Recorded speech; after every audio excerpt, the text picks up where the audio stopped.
I remember what rock bottom feels like. I know what it tastes like. I know what it looks like. I was there, right? Face on it, licking it with my tongue. It is a cracky, old, gray Kroger parking lot in Gainesville, Florida, right? That's when I rock bottom. I got $12,000 in cash from a Korean mafia in a paper bag. Welcome back to episode 25 of the Stick Talk podcast. We're back on our home turf in Grand Cathedral Cigars here with a very, very, very special guest. But before we intro him, one thing that we noticed is that 84% of you guys, 84% of you who watch frequently do not subscribe. Sad face. Sad face. Terrible. So do us and the boys a quick favor. It takes about 3 seconds. Crying, bro. Christian, you all right? It only takes 3 seconds to take care of a young child named Christian Bonnier and put a smile on his face. And the way that you can do that is by hitting subscribe. It may seem small, but it helps the show get bigger. Bigger the show, bigger the guests, everybody wins. So now we're going to throw it to Andre because I don't know if we've ever been this excited for a guest. Dude, holy Highball. shit. This is going to be nuts. But like Dan said, welcome back. Please subscribe before you get into more of the episode. And we're here with a legend. And people throw that word around just casually, but like a true legend. And I got to experience like you and who you are and all you're about in Nashville at the Default Kings event in like 2 months ago. And I just hyped you up to these guys for months. And they're like, who the hell is this Jerremy guy? All right, we'll go to dinner tomorrow night, whatever.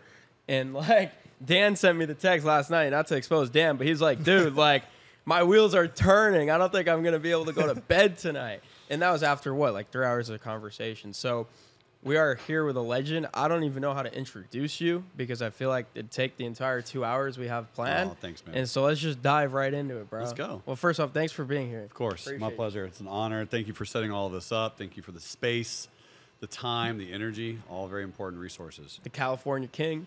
Yes, the California King. I slept on his bed. Very comfortable.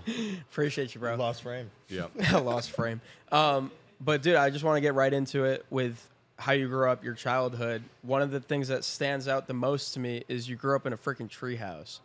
Why? My dad thought he was being creative.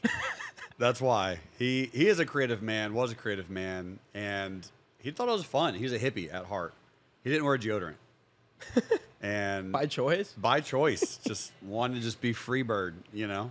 Respect. So the tree thing was a mix of a bunch of recycled wood and single wide trailer parts.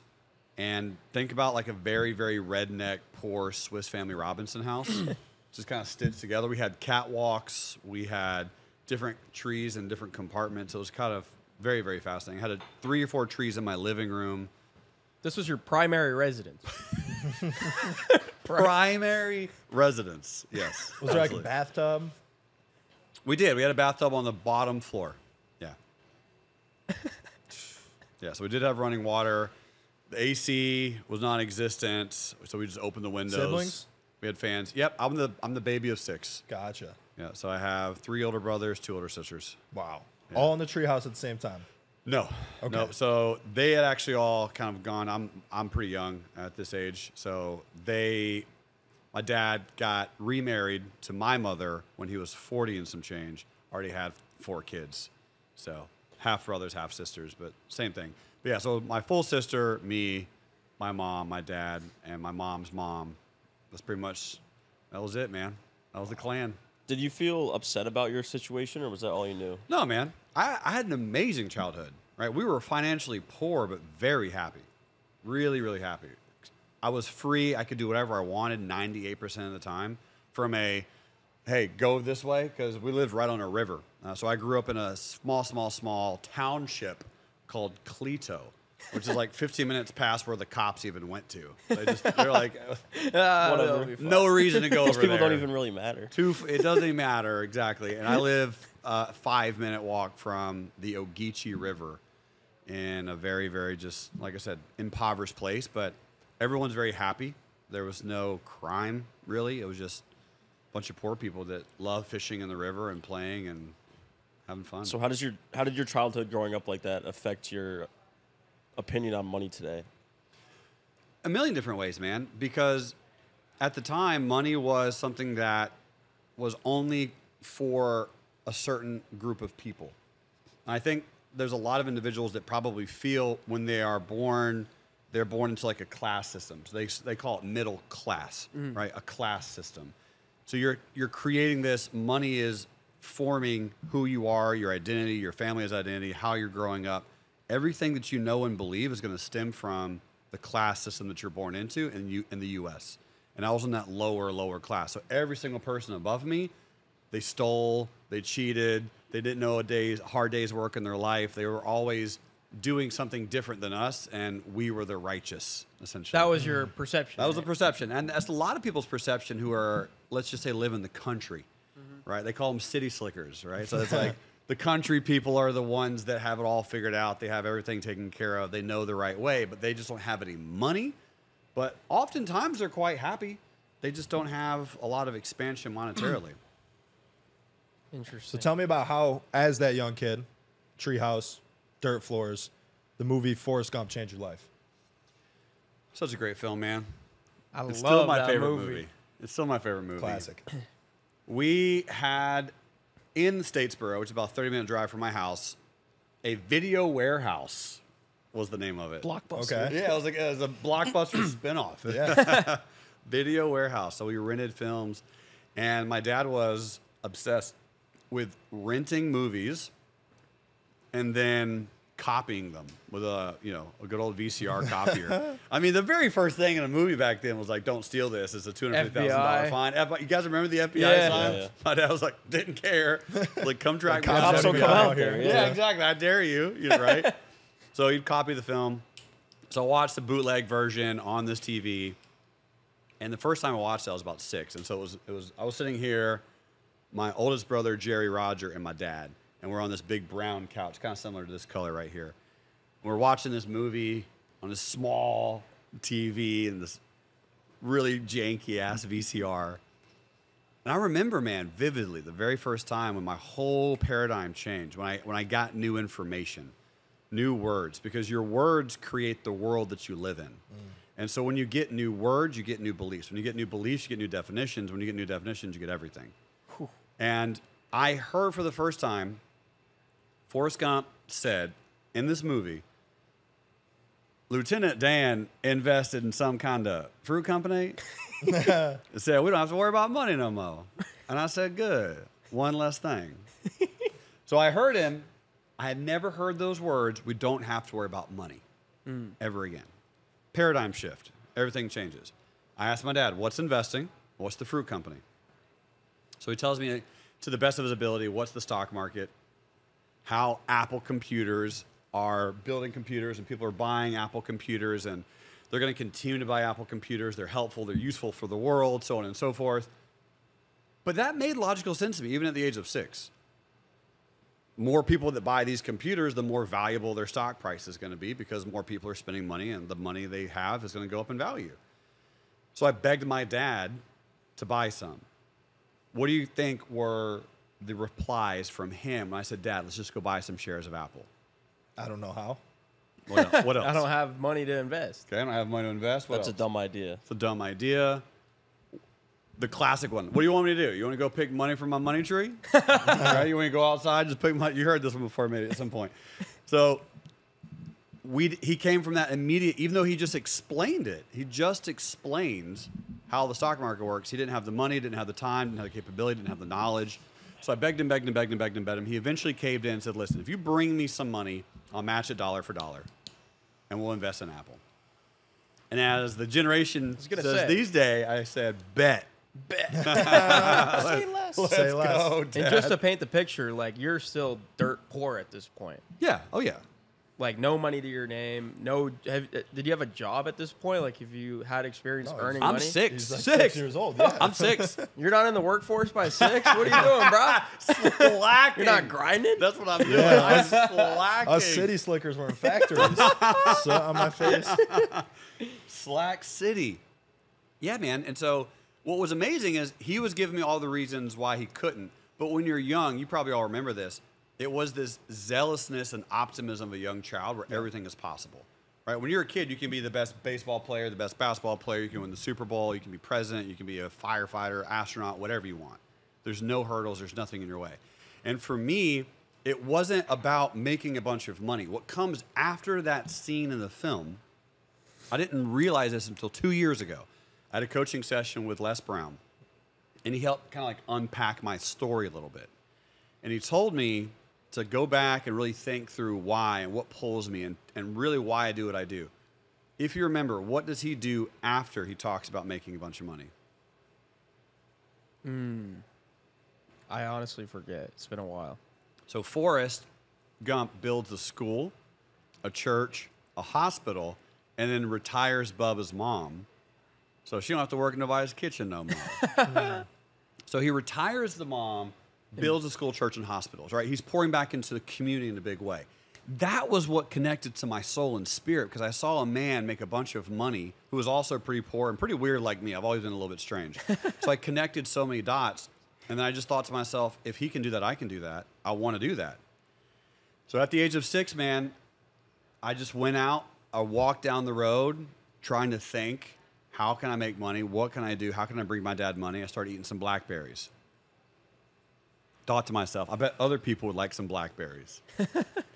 And sure enough, I go and pick some blackberries. I put them in a plastic bag, and I go sell them door to door for $1 a bag, which is like 80% less than retail. Shoeless, shirtless at the age of 6. With my sales pitch was on point. Just look at me. Went like this. Hi, my name's Jerremy Alexander Newsome, and I just handpicked these blackberries for you. They're only $1 a bag. How many do you want to buy? Not do you want to buy? How many? I didn't ask. I assumed the sale. Wow. Oh, man. So I made like $1,500 in the summer of 1994. Sold 1,500 bags. I did not sell quite that many. What happened is a bunch of older ladies would give me $10, $20, $5, right? And I would keep the bag. They were like, oh, honey, you're so sweet. I don't have change. So I probably sold 400 or 500 bags. I mean, I sold a lot of bags, right? But made $1,500. True to his word, my dad matched it. We bought $3,000 worth of Apple in 1994. 1994. And so what happens from there? Right now, they're worth about $37 million. The But market. where are they? I sold them $36.995 million ago. Ah, man. Yeah. So we bought them in 1994. In 2000, my dad got a big boy job, so we moved from Georgia to Florida. And I just kind of asked my dad while we're traveling, how's the Apple stock doing? This is in 2000, top of the tech bubble. We obviously know nothing. But the $3,000 investment turned into $12,000. He said, sell it. This is the best investment you'll ever do in your life. This is amazing. So we sold it, and he gave me $12,000 as a 12-year-old. He gave it all to you? Wow. Yeah. But he matched your investment. He's my dad, right? So Yeah. he's No, like, hey, it's- give me my money back plus interest. Yeah. He was cool with it. So he gave me all the money, $12,000. And ever since then, man, I was hooked. I'm like, this is what I want to do. This is it. So I went to school, University of Florida, to get a finance degree. Go Gators. And lo and behold, that's kind of like you going to college to learn marketing. And if you learn marketing, you know everything. I have a about- marketing degree, You so got a that's why I'm so qualified. The 4 Precisely. P's. Worthless. The 4 P's. Product, price, Place. people, and place. Is Yep, that Place it? and yep, you got it. You got it. Promotion, It's yeah. literally, I you got repeat it. that to myself in the mirror You just made every $1 million. morning. Or SWOT analysis. Yeah. So Yeah. everything I was learning had nothing to do with active trading, with day trading, with stocks, with investing. I mean, I learned the most base. I learned dividends, and you should buy stocks, and and they just glazed over everything. And here's the truth, gentlemen. A lot of people claim that the educational system is corrupt, and there's people who are higher up who are telling them, hey, teach everyone to keep them stupid and dumb. I don't believe that. I believe that just those individuals just don't know. If they knew, they would teach you, but they don't have any experience doing it, so they can't teach something they don't truly understand. And I think that's really my interpretation of how the majority of these educational systems or the college system doesn't implement a lot of that education, is because they don't know. And did you realize that while you were in school or not till after? Yeah, I realized that in school, man. I still finished my degree. I ended up switching from finance to business management. Scholar. Even easier. Even easier. Took a few business classes. Yeah. And just got my degree, a bachelor's degree. But I did graduate at 21, so I went to University of Florida from 06 to 09. Celebrated 4 championships. I was going to say, that was right in the Tim Tebow era, right? Shout out to my boy Tim. What's up, my man? 2 basketball, 2 football championships, 3 years. A lot of partying. Good time. No brain Good cells time. left. No brain cells. They're all gone. Yep. So what does day-to-day look like for you in college? Were you trading actively, or did that not happen until after? Yeah, that's a great question, man. It did. It did. So if I go back to 19, I'm working at the time a company called Nationwide Insurance. Shout out to Nationwide. Great company. Oh, I love this. They only taught me good things. I'm always happy about what they did. And while I was working at Nationwide Insurance, I worked full-time, went to school full-time. So I did somewhere between 12 and 16 credit hours a semester, and I still worked about 60 to 80 hours a week in a call center. So full-on hustle. And Just like you worked literally all day yeah, in school. Yeah. That's awesome. well, the time is there. Time is there. I mean, most people just don't spend the time wisely. They don't spend it properly. They just throw it away on meaningless things. So yeah, man, I was hustling. I was getting after it. It was my first big boy job in my life, and I had a 401k. And what happened one random day, I forget the person's name, it's pretty much irrelevant to the story. They dropped off a packet kind of explaining what a 401k is. And you remember the movie The Big Short? Have you guys seen The Big Short? Yes. Yeah. And so how they were talking about the guy to Michael Burry, and they're like, the guy's like, Burry, there's millions of loans in this bonds. He's like, yeah, I read them. That's what I did.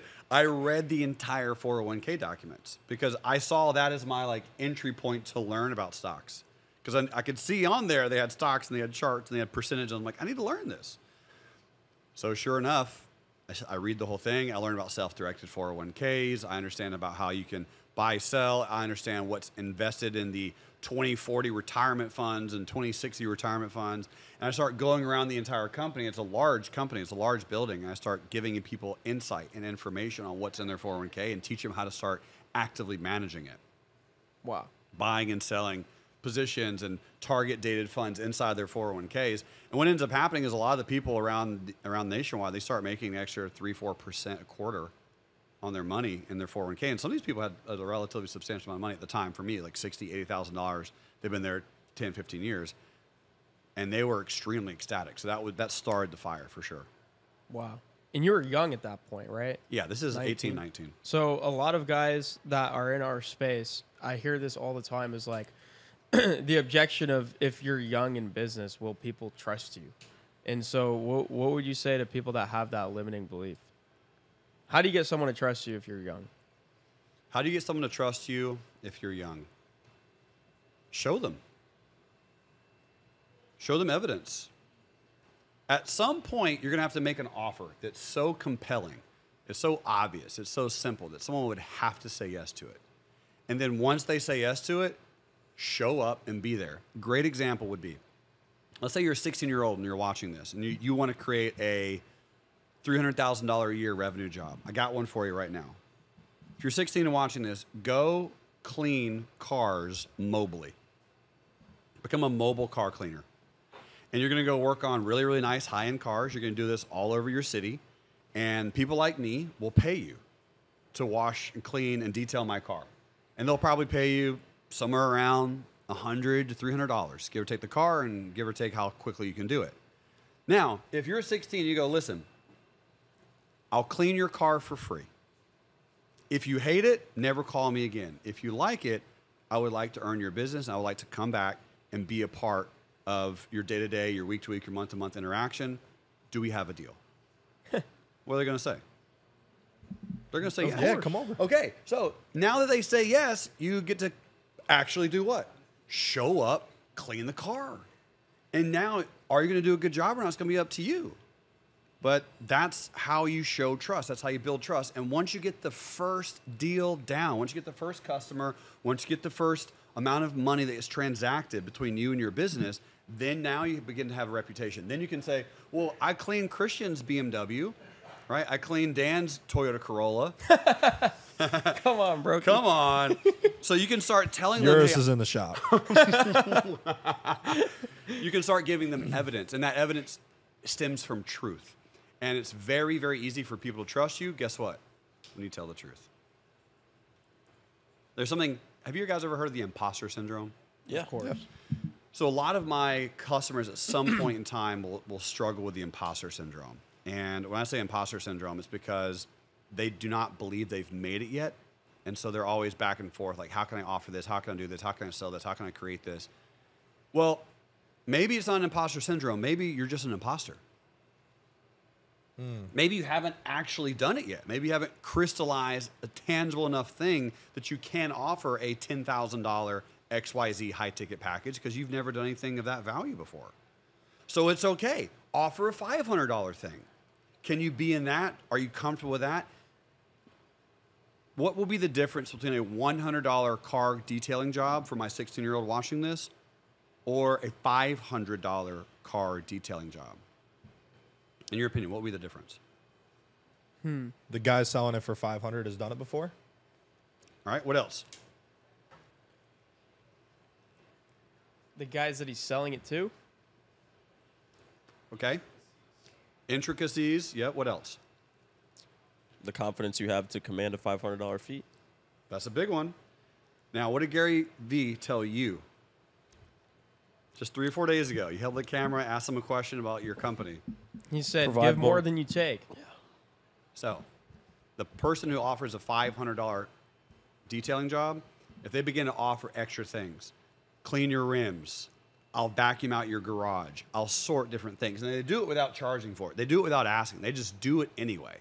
They do all of the things. They go fill up the car, they put new gas in it, they make it smell better, right? They take a nice hot photo of it, right? Make it nice to look with a, boom, really good angles, and they send it to the owner. Toyota Corolla. Boom, I drive this.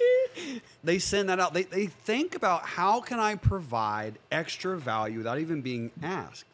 That's the difference between mediocre offers and really, really good offers is you're just thinking above and beyond how you can do something extra special. Whew. That's a master class right there. It is, baby.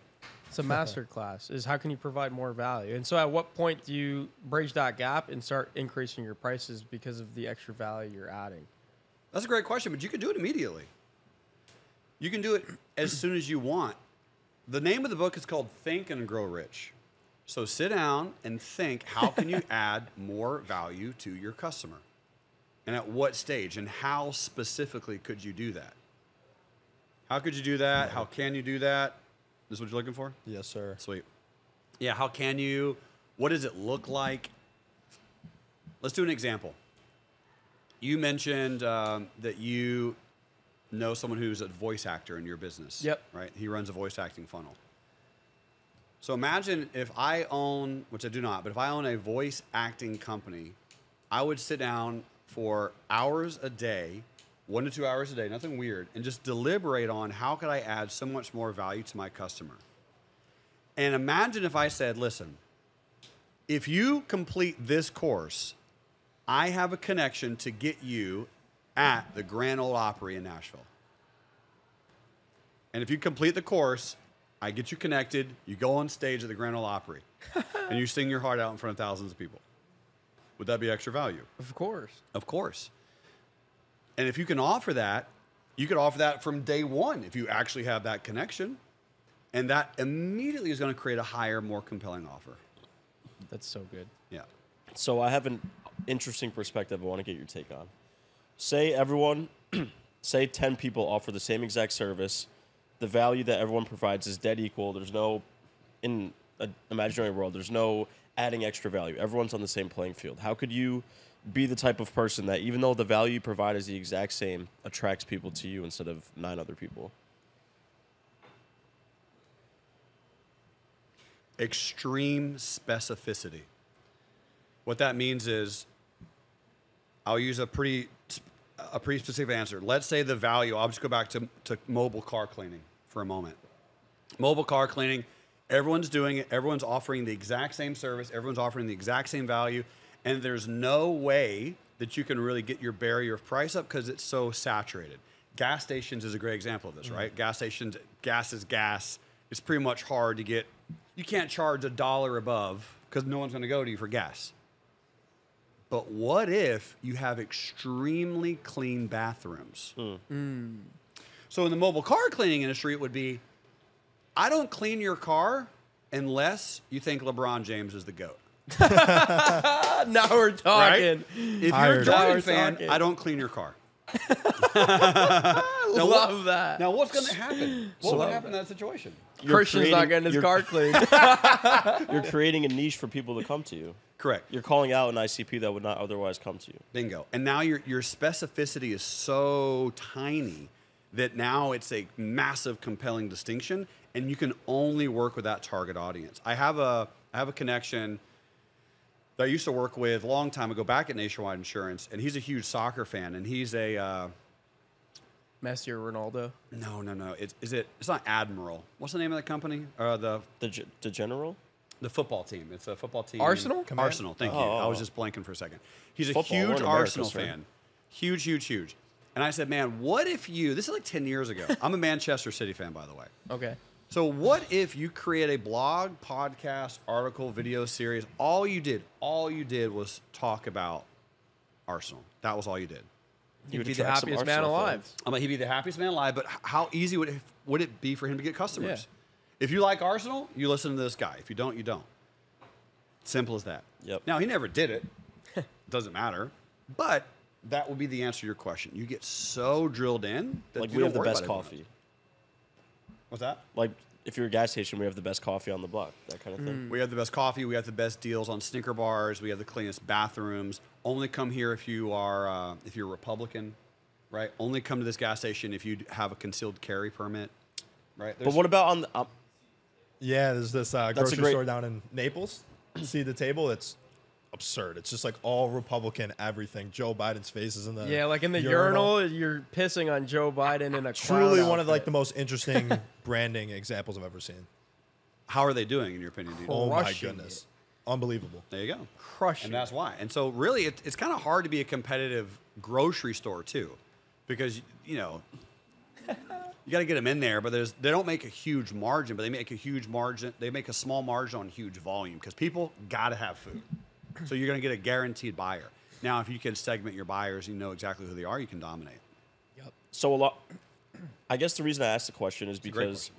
Back to the gas station example. Say every gas station's the exact same, all the coffee's the same, every bathroom's just as clean. How can you make it so someone has a better experience with you than 9 other people, and they only want to come back to you because they enjoyed you as the gas station owner and they feel a connection with you? The intangibles are free. Customer service is free. Yeah. If you train your staff to be really nice, smile at you, know who you are, write things down with pen and paper, talk to you for a second, ask if there's anything else they can do for you. And instead of saying, oh yeah, the beef jerky's over there. Yeah. They go, oh no, man, let me go get you beef jerky. Can I get you anything else? Would you like bubble gum? Maybe a freezy freeze? Right? We just got new milkshake flavors. The intangibles, man. The thing is, and I learned this relatively early on in my career when I went to business school. I did not learn this in business school. I learned this when I got my job at 16 at a dry cleaners. Shout outs to Quality Cleaners.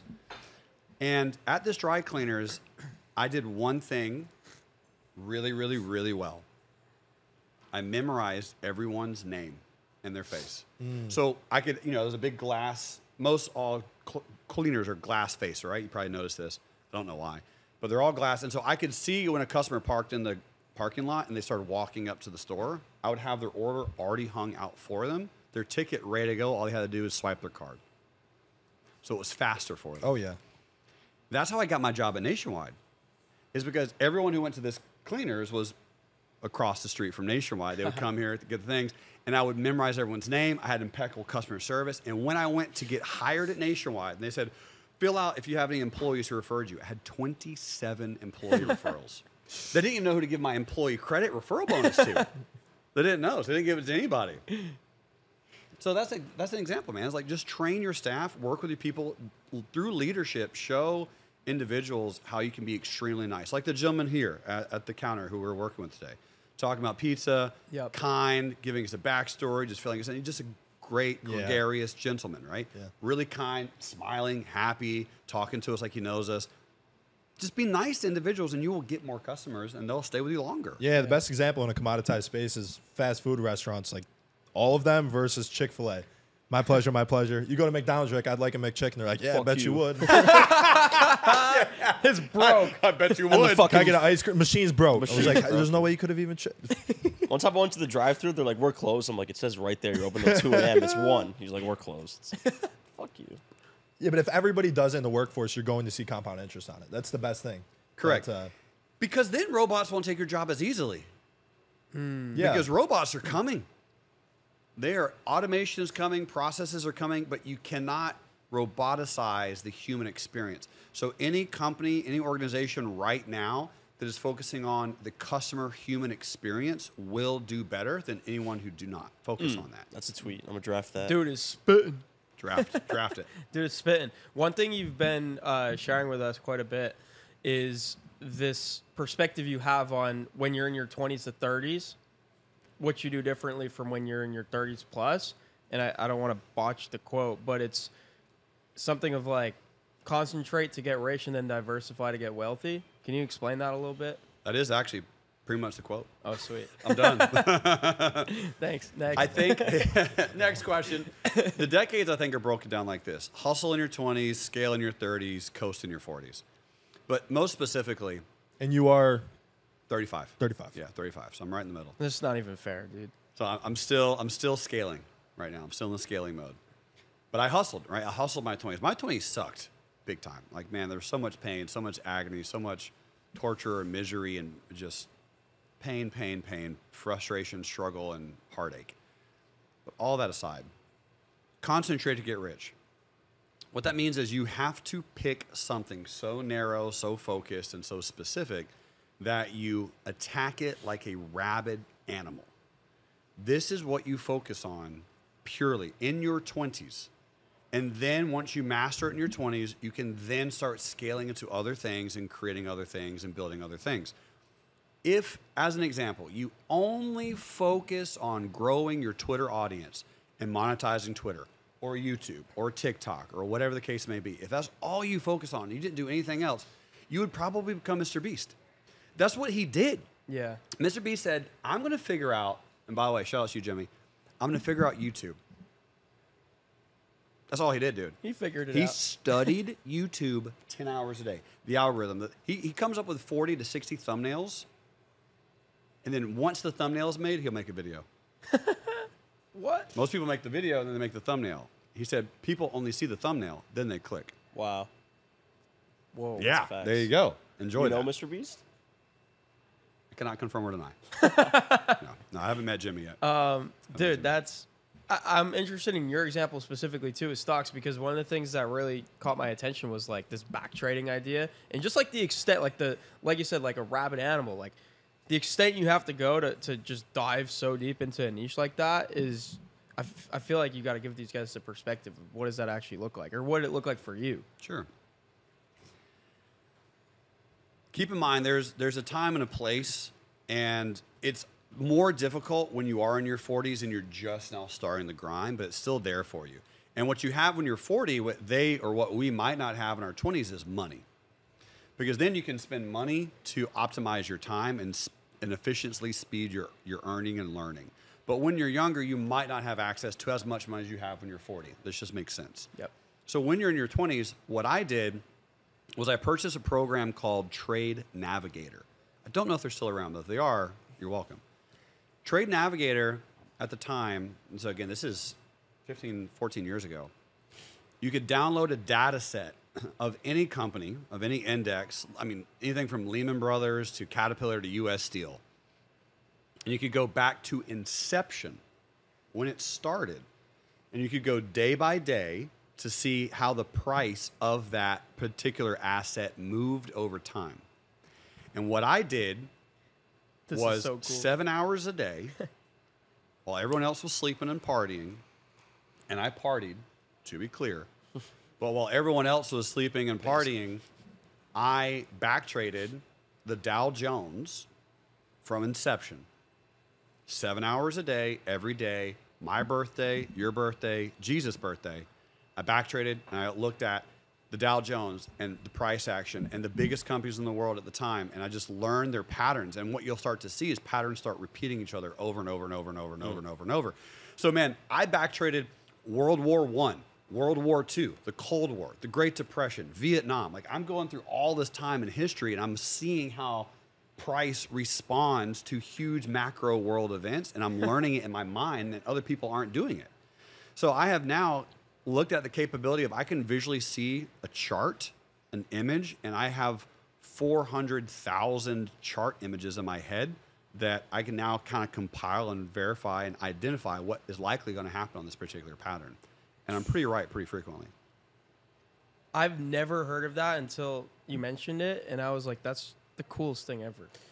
So you can look at a chart in the context of what's going on in the world, or you can just see a chart, be like, oh, that's going to go up or down just because of that formation. Either one. Both.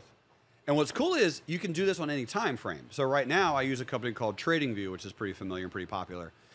And now you can go back on a 3-minute chart. So you can practice day trading. You can practice your pattern recognition. You can get so much compounded data. And yes, machine learning can do this. AI can do this. Algorithms can do this. There's plenty of ways you can screen and backtest. You can have robots do all of this for you. But I viewed it as the difference between playing football or watching football. I want to play it. I don't want to watch it. I want to be in there. I want to be the quarterback, or I want to be the tight end, right? I want to be in the game and actually play and enjoy it. So I didn't want to do it all automated. My best friend, chief technology officer and co-owner of Real Life Trading, Matt DeLong, he's half robot. So I can confirm. Yeah, can confirm. Half human, half robot.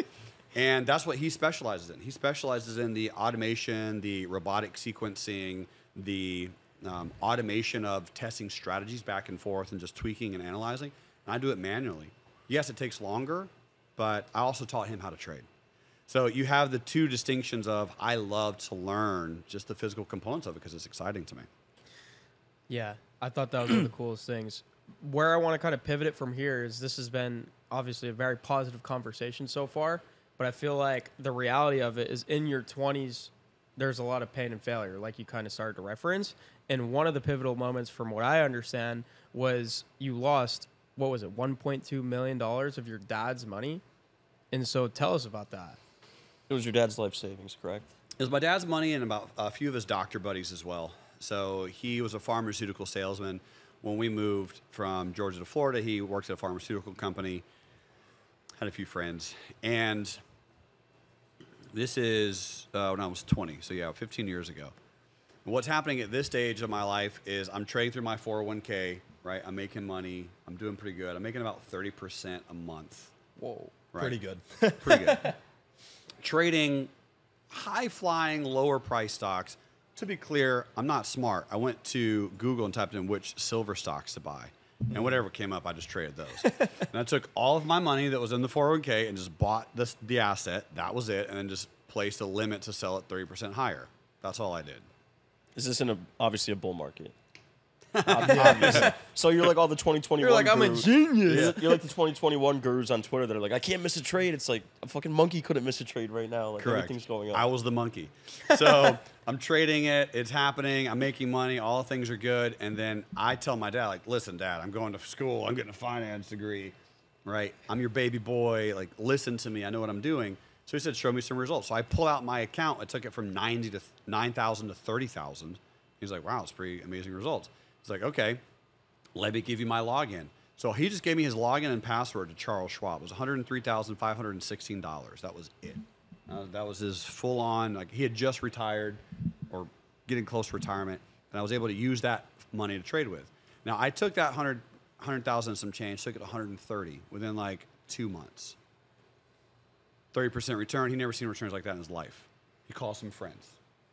They're like, what? They gave me their login and password. I was like, listen, I only know how to use Charles Schwab. So people were transferring money, right? They're going to Charles Schwab. And I mean, this is before VPNs or 2FA or any of that stuff, man. So I'm just logging in, password, username, click. It's just immediate submission, nothing else, right? It's no email verification. Password 1234.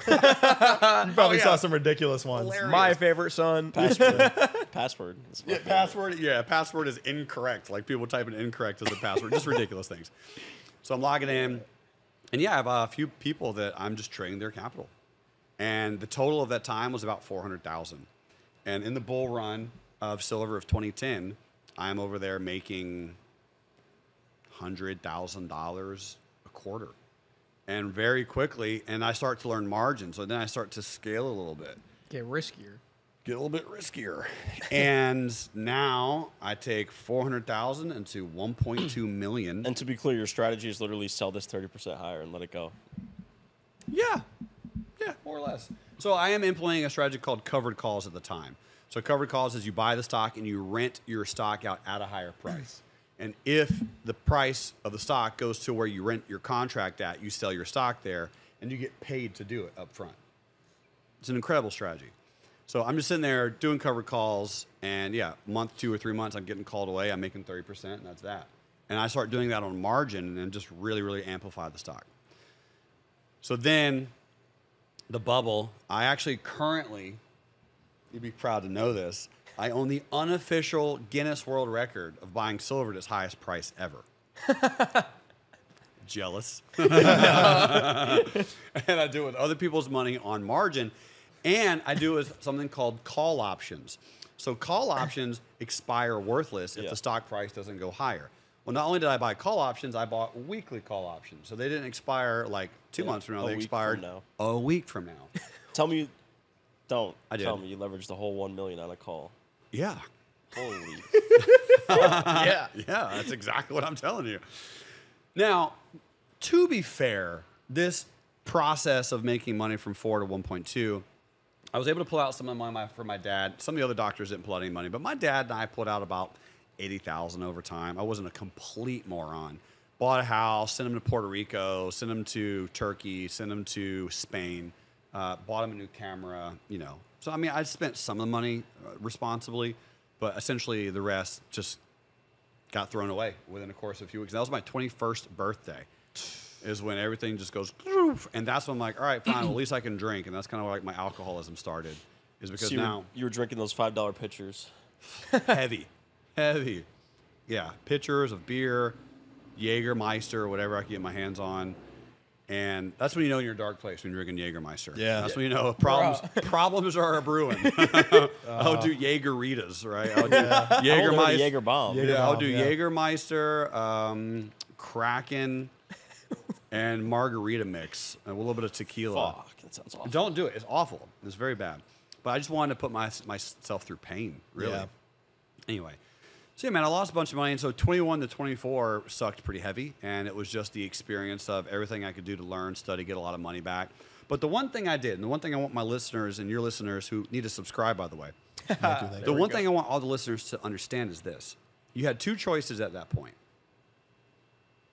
Quit, stop, and give up, or continue to go forward. I had a good friend of mine named Tony who, in a speech, changed my life with this one presentation. And he said that a lot of people believe that if you jump, God will catch you. It's a very, very popular, like, oh, just jump. God will take care of you. You'll get caught. You're going to be fine. Not unless God knows you'll survive hitting rock bottom. And so I remember what rock bottom feels like. I know what it tastes like. I know what it looks like. I was there, right? Face on it, licking it with my tongue. It is a cracky, old, gray Kroger parking lot in Gainesville, Florida, right? That's when I rock bottom. And I got $12,000 in cash from a Korean mafia in a paper bag. I watched that, actually. Actually, yeah. And this was at 24 years old? No, this is at 21. Oh, okay. Yeah, this is still at 21. And this is after you'd lost all of your dad's. Yeah. So, well, I was probably 21 and a half, almost 22, because I lost all the money. I just tried to find a way to get it back, because I told everyone here, I'm going to pay all of you back with interest. So I lost $400,000, some change. I told them, listen, I'll pay you back $480,000. I'm sorry. Or I called them on the phone. I apologize. I suck. I'm stupid. Failure. Failure. Absolute, abysmal, unquestionable failure. And I had to admit it to everybody, which is like the most ego just crushing. Like you feel it. Amazing feeling. And I told him I'll pay him back. And the math I came up with was $4,000 a month, 12 months a year for 10 years. It's $480,000. Did your relationship with your dad change from that? You know what's cool, man? Not really. What I learned through a lot more healing, a lot more introspection, meditation, and some just deep journeys was from probably 15 to like 25 my main goal was to try to get my dad's love and approval. And so everything I was doing subconsciously led to him finally telling me that he was proud of me and that he loved me. And that's all I was doing everything for. It's just that. Just like his validation, his love, and his just acceptance. That's all I wanted. Yeah. So when he told me, man, he was like, listen, he goes, son, I've been poor before, and now I'm poor again. It's okay. I still love you. Like, when he told me that, like, I was just blown away. Like, that's such kindness, such compassion, such just parent kindness. And yeah, man, it didn't really change. That's what's crazy. Like, he just wanted me to be the best version of myself. And then when I'm 23, he gets diagnosed with prostate cancer, and he passes away when I'm 24 and a half. So we found out, and a whole other story, but I did end up paying him back on his deathbed, like the week, he's in the hospice, so we have a week and a half, 2 weeks before he dies. And I'm there with a check, right? And I tell him, I was like, listen, Dad, I can pay you back. And he goes, he's like, listen, I'm for the worms. He's a big Shakespeare fan. He says, listen, there's nothing I can do with the money right now. Just make sure your mom's always taken care of. I said, okay. Right? And that's why my mom right now is living in her dream house. She's retired. She doesn't have to do anything. She wants to, she can, but she doesn't have to. So I took care of my mom. I listened to him, and I was able to pay him back. And man, it's a long string of just failures and failures and failures after that. But on his deathbed, too, he tells me, and this wasn't in the documentary because the the person who did the documentary knows me pretty well, and she said, listen, we only have time for one bad story. Because at 25, 25, my dad's about to die, and he says that all my family's there, and he tells us that my nephew Donovan has an annuity for millions of dollars. My nephew Donovan was born in the NICU. He was born premature, and one of the nurses spilt boiling water on him, burned half his body. So they sue the hospital. They obviously win. And they put a few $100,000 into an annuity when he was 0. So now he's 22. It's worth $15 million. Your cousin? Yeah, my Holy cousin. shit. Best friend in life. Closest person that I know. We talked every single day. We hung out all the time, frequently. So after my dad passes away, we figure out all this money situation, and me and Donovan go bananas. We start really trading. We start really interacting. We start really buying assets, commodities, stocks, all the things. And guys, this is a very, very long, very depressing story, and I'm not going to bore the listeners with it too much. But the truth is, what happens later is just remarkable, because we start buying everything. I launch real life trading. I get sued, 8 different lawsuits, because now I'm giving away free education that people have been putting under lock and key for years, and they wanted to put me down as the new company. They wanted to bury me with paperwork, right? They wanted to make sure that I didn't make it. So I put everything in his name. Best friend in the world, handshake agreements, everything is in his name. I have no money, no assets, no nothing. To protect the assets from the lawsuits? Precisely. Okay. Precisely. So the lawsuit's going on, and Donovan, we go to a big, big land deal. In this land deal, we meet with a guy. The guy says, listen, you guys have a great thing going on, but he can't do this without you. You can't do this without him. You guys need to form an agreement. You need to get key man insurance. You guys know what key man insurance is? So get key man insurance on each other, get life insurance on each other. This is where I learned about something called presidential life insurance and whole life policies and infinite banking. Like, I learned all this from this guy. He tells us all about it, learn all these things about insurance, and learn all these things about LLCs and corporations and business entities. Like, this is like the real deal. And we're like, okay, great. We're going to get all that taken care of. We're going to come back to you in 2 weeks, and we're going to buy all this land. And we're going to do developments and buildings and apartment complexes, all these things, huge dreams. That was a Thursday. We had everything scheduled for Monday. Donovan dies that Saturday. At 22, 23? Yep, he died at 23. Unexpected. Unexpected wakeboarding accident. Wow. So what happens to the assets? They go into probate, and his mom is just devastated, obviously, and rightfully so. And they just slowly evaporate. The businesses, right? We had 5 different businesses. One was a trash removal company. It's called Newsome Disposal. We had a lot of land, a lot of leasing, a lot of farm equipment. houses, real estate, like it all just slowly evaporates and gets sold for pennies on the dollar because she's just so devastated that she lost arguably her favorite child. She has 4. This is my sister, right? My sister, aka Donovan, was my nephew. Oh wow. So she's devastated, man, and that's pretty much what happens. And so that was the 3rd time that I lost everything when I was 26. So through all of those experiences of Let losing me get that. everything that you spent, time and effort and money to build up, like where does someone, or where did you find the strength to keep trying? Everything you need is within you, man. Right? Everything you need is within you. I've always felt that I've been created for something amazing, for something impactful, for something impeccable and great. And I didn't know why all this pain and adversity and struggle and trials and tribulations were occurring in my life, but I knew they were, and I knew I was destined to figure it out. So the truth answer is I don't know, other than what else are you going to do? Yeah. Like, you're going to quit and just go like, well, that was cool. Yeah. That sucked. And then just go back and work at Nationwide? I mean, I didn't know what else to do other than just keep going. That's the only thing I knew, was just keep going, don't stop, don't quit. And at that time, we're now going 6-ish and a half, 7 years. I knew how money worked.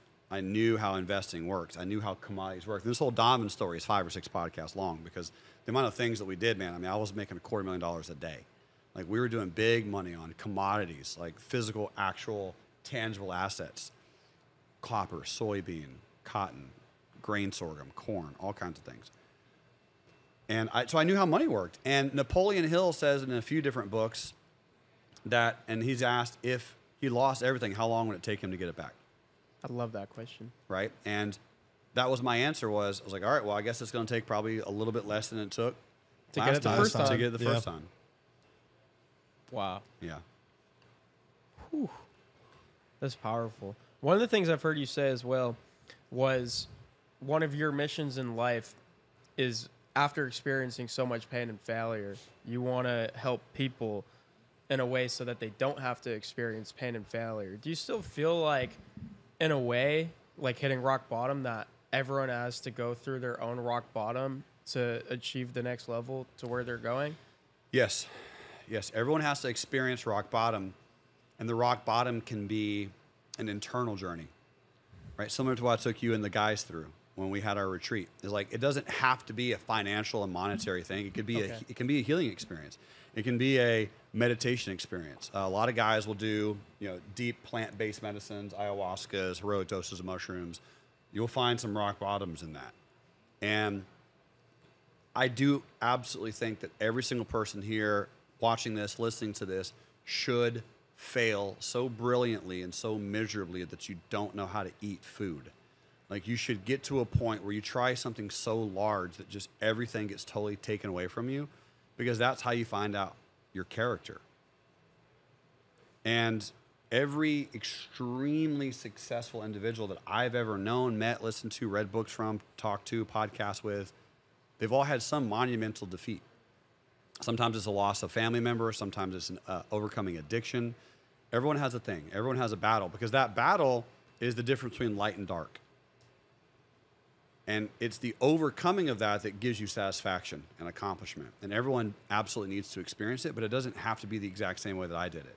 It can be in a safe, controlled environment over the course of hours, days, or weeks, and you can propel it a lot faster. And once you know what your rock bottom is, once you can experience it, once you can be there, once you can face the deep demon within every single man and know that entity, know that being, know that energy, know that force, and be okay with it, and master it and dance with it, right? Dance with the devil. Once you can do that and know how to, when you need to pull him out, we need to put him back in the cage, put him back in the cage. But know that he is there, that Viking, that warrior is inside of every single man here. And knowing how to interact with that power is one of man's greatest gifts. Yeah, so I'm sitting over here. I was getting emotional when you were talking about your father, because my father passed away when I was 18. So I relate to that, and I know what you mean about that force that's working against you when you're just trying to start again. You've gone to rock bottom and gotten yourself up again. You mentioned turned to alcoholic the first time that it happened. What was that force for you, and how did you tackle that? What was the negative force? Yeah, like what was the number one thing working against you when you were starting at rock bottom and you got to go back up again? At the time, I believed it was God. I don't know. I no longer don't believe that, but at the time, I was like, this, because it's so funny, man. Because at 24, I left a religion that I had known my entire life. So I believed that this was God punishing me for doing all the things, telling me, hey, you were wrong. You left the only true religion, right? Because I was a Jehovah's Witness. And so you're brainwashed in that religion that this is the only right way. This is the only right one. Everything else, everyone else is wrong. And so I was like, no, I don't believe you. And I did. I believed it was God. I believed that he was specifically battling me. And we were in fighting with each other constantly. Now, I know and I absolutely believe that it was just simply my beliefs on how I needed to prove my success. Right, when I talked earlier about your beliefs create your definitions and your definitions will create your reality. It was my definitions of, I do not deserve money unless I earn it through blood, unless I earn it through sweat, unless I earn it through tears. I need to be the hardest worker in the room. And if I'm not the hardest worker in the room, no one will respect me, no one will admire me. So I created that definition of wealth for myself. That's what it was. I love that. Yeah, that's heavy. That's heavy. And I know just hanging out with you, there's so many examples of changing definitions of things in your life. Yeah. What would you say was the most impactful definition you were able to change? Now that's a question. I like that. One man was the definition of success. I have three answers for you. One was the definition of success. A lot of men listening to this, a lot of men in this room, your definition of success is not clear. It's hazy, and it's generally somewhere in the future. It's generally when I, then I, right? When I have $1 million, when I have a perfect wife and relationship, when I sell my business, when I'm a millionaire, when I'm making $10,000 a month passively, when. I created a definition of success that said, anytime I recognize an opportunity, I am instantly successful, always. Meaning I made it easy. I made it simple. I made it fast. I made it quick. I made it introspective and outrospective, something that I could accomplish instantaneously. So you're being successful on a daily basis. All the time. Love that. I just have to recognize opportunity. I don't have to act on it. I just have to see it, know it, believe it, think about it, create it, listen to it, be a part of it, be around it. I'm always successful. The second one was my definition of what is the meaning of life. I'll tell you guys a 2-minute story. So I'm in this group mentorship thing with a bunch of ladies.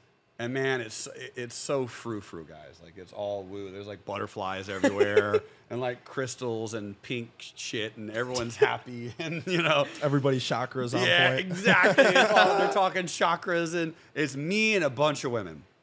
I love girls that talk about stones. I don't know why. It's just the rock thing. It's funny. It is. It's cool. It's cool. And so there I am. I'm in this online environment, all these women around me, and the main leader of these ladies is asking 2 questions. Do you believe in miracles? And what's the meaning of life? And she's going around this group of women, and I can tell I'm being singled out as like the last person that's going to answer. And I can't wait till she calls on me because I know the right answer. All these women are giving such stupid answers. And I'm like, this is all ego, right? And I'm like, I can't wait till she gets to me. I get to tell these ladies the right answer. So she's asking, and then she goes, Jerremy, what is the meaning of life? And do you believe in miracles? I said, no, I don't believe in miracles. And the meaning of life is, it's all about the pursuit of happiness. So she looks me in my eyes, dead in my soul. And she says, are you tired of pursuing? Are you ready to just be happy? And I was like, yeah, I'm ready. This is the time. So I married her. What? Yeah. Like, actually. Actually, so I married the Queen of Woo, the Queen of Woo Town, man. And I got to the point where I was tired of pursuing happiness. I wanted perfection. I wanted it all. I wanted it right now. And I stepped into greatness. I was willing to really finally be there. And so now my meaning of life is a perfect expression of love always.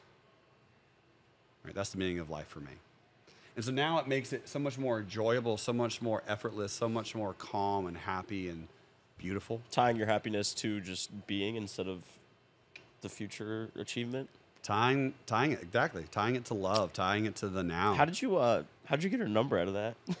How do you get her number? Like, do you believe in what was the question? Miracles? Yeah, you're like, no, but can I get your number? Like, Yo, can I hit you up? Yeah, let's do a little Riz masterclass. Yeah. I mean, because she saw in my heart that I was ready, and what happened is she was single. I was single. you're the only guy there. I was the only guy there. I was like, listen, I'm in your life for a reason. I'm here for a reason. You called me for a reason. And what was amazing is I figured out 3 weeks later that was a miracle. I mean, think about the timing of this. Yeah. Right? Because my wife is emphatically just an absolute incredible woman. 10 out of 10, perfect, phenomenal. She will shake the souls of anyone that she interacts with. She is the healer of world leaders. She is gone to by some of the highest people on this planet for healing, for spiritual counsel, for advice. I mean, she's a powerful, powerful woman. She has incredibly powerful women all around her. They're all tall, gorgeous, brilliant, talented, fabulous, rich. It's amazing. And so in order to be around women like that, you have to be pretty confident within yourself. So it was a miracle. The timing worked out. It was all amazing. It was all just divinely guided. So how do you know if you're confident in yourself or if it's a facade that you don't really believe? Evidence. Yep. Evidence. Prove it. Because if you don't feel it, there are times where I don't feel it, so I have to go prove it to myself. There's times where I don't feel confident. So what do I do in situations where I don't feel confident? I actually had this conversation yesterday with somebody. It was great, man. There are essentially 3 levels. You have your safety and security, then you have growth, and then after growth, you will have the panic zone. Panic zone? Panic zone, right? Where you just can't cooperate. Like you're freaking out, everything around you, it's going to crumble. You can't sustain it. So you got to know what your security is, and then after security will grow. But if you don't have security at all, if you have no stability, no certainty, no rockiness, no foundation, there is no growth zone at all. Yeah. It Because just you're goes right to operating panic. out of a sense of fear and survival. Right. So a great way to do that for me is be in a place, in an environment, in a situation where you know for sure that you are powerful, and then be in it for a period of time. So an example would be, for me, I love speaking on stages. I love podcasts. That's why I am doing this, and this is my peak energy. This is me at my most excited level. I love doing this. It inspires me, and it drives me, and it gives me energy. So you would have to find something, let's say it's boxing, let's say it's weightlifting, let's say it's going to the gym, and then put something on the line where you can prove, am I really that great? Like, let's go back to Conor McGregor and the fight with Floyd Mayweather. He was putting himself out there, wasn't he? Yep. And he was like, am I great? Let's find out. He put it on a stage for everyone to see. And more so as a promoter than even a boxer. And he created the biggest fight of all time in terms of pay-per-view buys. Precisely. Yeah. And so his goal was really put himself in a position where he knows he can excel, and that's how you can understand your confidence, because then you can win, and then you can be in your utmost, and then you have security. You have stability. You have certainty. And once you have that, everything you're doing outside that's going to be So something as simple as going to the gym and putting yourself through a hard workout can help you achieve that. If it's a workout that you've never done before, and you're doing one additional thing that you've never completed before. So, for example, the most you've ever run on a treadmill is 3 miles. Yeah. You go into the gym and go, I'm going to put in 4 miles facts. I'm not getting off this treadmill until it says 4 miles, guaranteed. Today's the day. For me, that was April 5th of 2020. April 5th of 2020 is the first time I ever did a marathon. And I'd always heard about marathons, like, success is a marathon, business is a marathon, relationships are a marathon. Everything is a marathon. I was like, well, let me go do a marathon then. April 5th, 2020, the world's closed. There was no race, there's no ribbons, there was no finish line, there was no bananas, there's no one to celebrate me at the end, there's no high fives, no pictures, no evidence. I walked out of my house, and I just started running, walking. I'm ugly when I run. I look like a white asparagus flopping around in the wind. It's gross. But I said, I'm going to do 26.2 miles or I'm going to die. Those are the 2 things I'm going to accomplish today. It took me 6.5 hours, untrained, first marathon of my life. And when I accomplished that, I felt so happy because just like you said, I went and I did something I know I could walk. I know I can walk. So I know that I can walk until I can complete something that I've never completed before. And when you do that, especially if it's physical for men, you're in a zone of genius.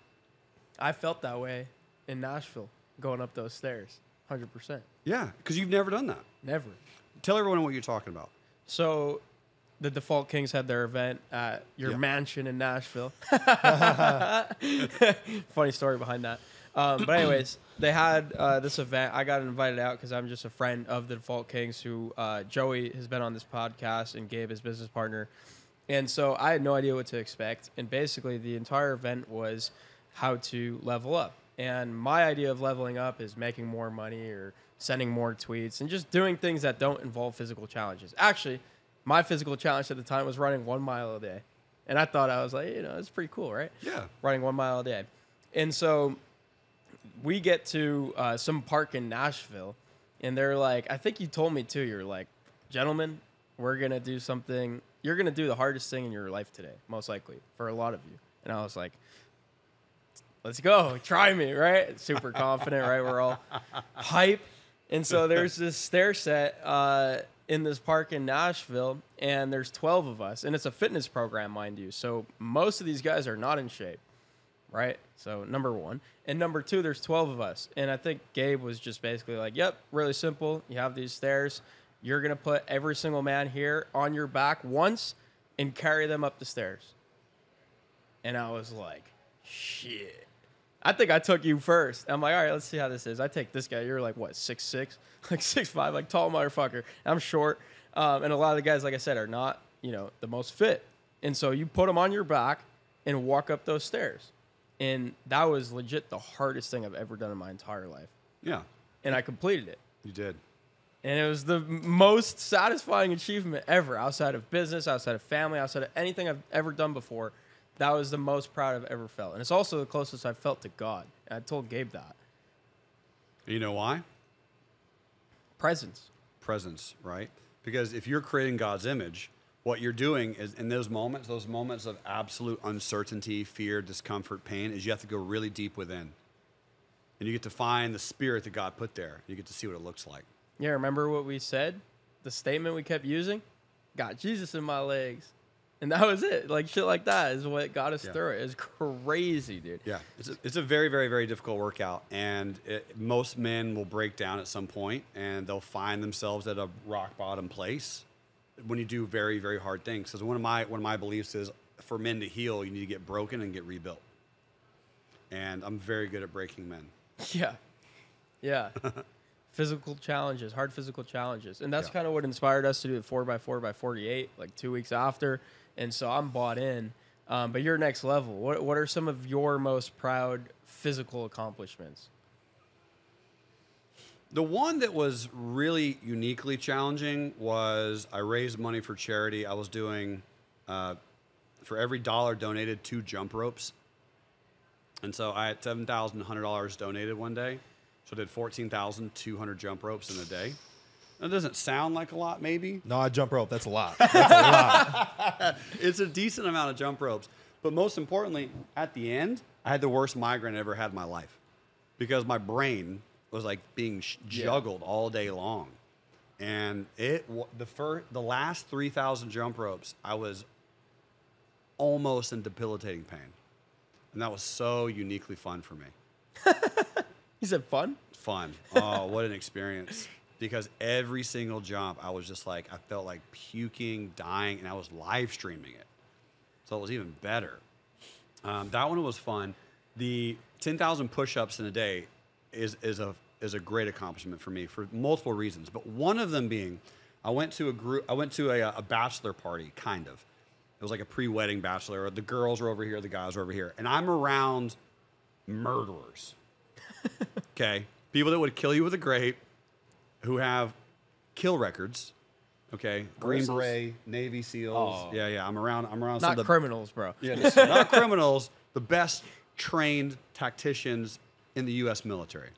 And a bodybuilder, an Olympian, other guys who are just ripped. And we're just talking about the best physical accomplishment they've ever done, blah, blah, blah. And at some point, I just asked the question, what's the most amount of push-ups you guys ever done in a day? And most of them say like 500, 300, 200, whatever. And I look at this one guy, and I'm like, could you do 10,000? And he's like, no, dude, that's impossible. And I love when people say things are impossible. It's my favorite word. Because impossible spells I'm possible. It's the same word, same letters and everything. Just take a breath. Right? Put a comma between the M and the P, and your whole world will change. So I first Google it, and I go to YouTube. Most amount of push-ups of all time. What's the record? In a day? Yeah. 8,400. You're saying I beat the record? No. That's what I was hoping you were going to Thank get you. to. Yeah. 15, no. 15,000? I'm close. 46,001 What? Dude. by a guy in Romania. Now you M1. can, I Oh, love the Andrew M1. Tate? just because he was like right, 46,001. You can probably imagine what he looks like. Romanian Goggins. Jacked, right? Just shredded. Stay hard. And so now I know it It's can like be. 2,000 an hour, bro. Now I know it can be done. Now I know it can be done. I know it's not impossible. So I come up with a math formula. This is in January, and I go, all right, I'm gonna do This this year? No, last year. Okay, last year. And I go, I'm gonna train 4 months. And that's what I do. I start doing 100 push-ups every day, and then I start scaling up. Then I do 100 times the day. So in the month of February, I do 40,000 push-ups. And then in March, I do 20,000 push-ups. And then April 10th, it was a Saturday, I woke up at 3 in the morning, 24 hours, 10,000 push-ups is 500 push-ups an hour for 20 hours. There's 24 hours in a day. What's that per minute? I can't do math. What's that? Per minute. Per minute, so it's about 10-ish a minute, give or take, right around there. So it's about every 90 seconds is about 10. So what I would do is I would knock out 10 basic push-ups, nothing crazy. I would move my hands different directions. I would move my arms in different lengths, right? And I would just do different positions the whole time. But what I would do is I would do 10, rest 30, 40, 50 seconds, do 10, rest 20, 30, 40 seconds, do 10 for an hour. And then I would do it again. And then I would do it again. And in that 4 hours, the 24 hours, right, that's 20 hours. Those 4 hours, I would nap, I would rest. I took 2 showers, 2 naps, ate a bunch of food, hydrated a bunch. But I went from 3 a.m. to 3 a.m., 24 hours. What was the hardest part about that experience? 2 parts. One, my wife knew I was doing this, but she also had 3 or 4 very important things she had to do that day. And I had dad duty. So 3,000 of those push-ups weren't strict perfect push-ups because they were inverted on a counter because I had Jason on my chest. And I didn't want to obviously go flat and crush him. So, some of the people on Twitter were saying like, oh, that doesn't really count. I'm like, well, you do it. Because it had an extra This was 20. Jason's like newborn. Like, Yeah. So are you going like failure, you're dropping to your knees? Like what if you physically can't get to 10? Get to 10. Get it. However you I need get to. the mindset, but like your body at a point, I feel like physically couldn't get back up. You can just change your arms, change your positions. I mean, I would do ones where I was over here, I was wide as possible, right? Like I would change your arm direction and just, you can find new levels of how to do it. So anyway, long story short, that was a difficult part. But then around 6,500 or so, my left tricep is toast. It's just absolutely jacked. I'm like, I think I'm gonna have irreparable damage. So I just massaged it and just kind of kept going. Are you playing music? Are you in silence? Yeah, I'm definitely playing music. I'm doing a lot of Eric Thomas, a lot of Tony Robbins, a lot of Jordan Peterson. I'm listening to podcasts. I'm doing Joe Rogan. I'm going Motiversity. I'm doing all the things that you guys probably listen to on a daily basis, just to try to zone out. Definitely doing music, Viking tribal music. I'm just kind of getting after it. And again, man, it was very, very difficult. So I would say probably around 11 o'clock at night that night with, a few hours ago and your 8,000 Darkest push-ups hours. and dark. No one's there. Everyone's asleep. I'm by myself, except all my Twitter followers at the time and some of my friends who are joining the party. I had a buddy, shout out to Brian Rappel, who was doing it with me just as a motivation. And I had all these people were texting me like, hey, I'm doing 100 push-ups with you. Right? And so all these texts coming in, people just doing push-ups with me. And Brian ended up doing 3,000 just to support me. And I had a lot of good community at that time, man. So it was awesome. I guess the question is like, why? Right? Because, I mean, I have the experience of doing the 4x4x48, which to me was like insane. But like when you say that, some of the stuff you've done, it's like not even close. But people, when we did that, were like, why? Yeah, it was the number one question we got the whole time. I would ask him, why not? Tell me why not. Why would you not do this? Why would you not see how far your body can go? Why would you not get that one mental edge that you know, like you mentioned earlier, that confidence of, can I do something? Goggins says it very well. The world needs teachers. The world needs engineers. The world needs doctors. The world also needs savages. And as men, I think it's all in our duty to be savages every now and then. And so one of my favorite quotes, everything in moderation, including moderation. Every now and then you just got to be a savage and just go figure out what you can do and just die or finish. Yeah, for me, the answer was sometimes you have to artificially create your own hardship. Because when you get to a certain point, especially that you're at, you could live a very, very cushy life and that's it. But you're never going to see real growth if that's just what you continue on. So for me, it was like, hey, I work from my laptop and yeah, it's hard, but like my eyes get tired. I throw on blue light glasses. Like it's pussy shit, you know? So I was like, I want to intentionally go through this because I know that growth is on the other side. So for somebody like yourself, I guess, do you make this like a yearly thing? Do you try to do this once a month? Or like, what do you think about that? 99% of the time, it's a monthly thing. Every month, I do something new to a degree. Not every single month, but again, most of them. So in July, I'm doing an Ironman with the Ironman, James the Ironman Lawrence. I thought you were going to say like Robert I Downey was Jr. Sorry. Well, so James Lawrence did 101 Ironman in a row. What? 101? Yeah. So And what's an Ironman for context? So an Ironman, for context, you swim 2.5 miles, you then bike 114 miles, and then you run a marathon. He did 101 of those in a row. Like consecutively daily? Every day. 101 days in a row for 3 months. It's a quarter of a year. It's amazing. So I'm doing an Ironman with him. I'm also doing what's called the Everesting Challenge, 29029, where you climb the equivalent of Everest in 36 hours. I'm doing that also in July. And then in September, I'm biking across Tennessee. And then I'm doing another Ironman. So pretty much every 5 or 6 weeks to 6 weeks, I'm doing something. How long is the Tennessee one going to take? 6 days. Damn. Yeah, 6 days. It'll be about 100 miles a day. Incredible. Yeah. But again, man, when you start to get around people that do really, really remarkable things like James, I'm a peon. You know, like another mentor of mine, Charlie Engel, ran across the Sahara Desert barefoot. The fuck? What? Barefoot. He's doing 2 marathons a day for 3 months. His feet are probably literally burning, right? Yeah, I think so. Nuts. Yeah. Psycho. It's all psycho stuff, Yeah. but then you get to put yourself on a pedestal internally, like, wait a minute, I did this.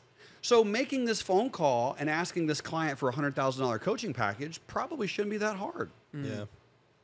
You then can go, wait a minute, I've done more challenging things in my life.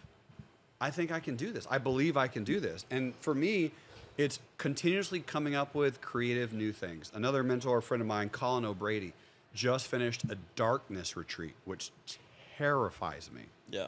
Which means I'm going to do it.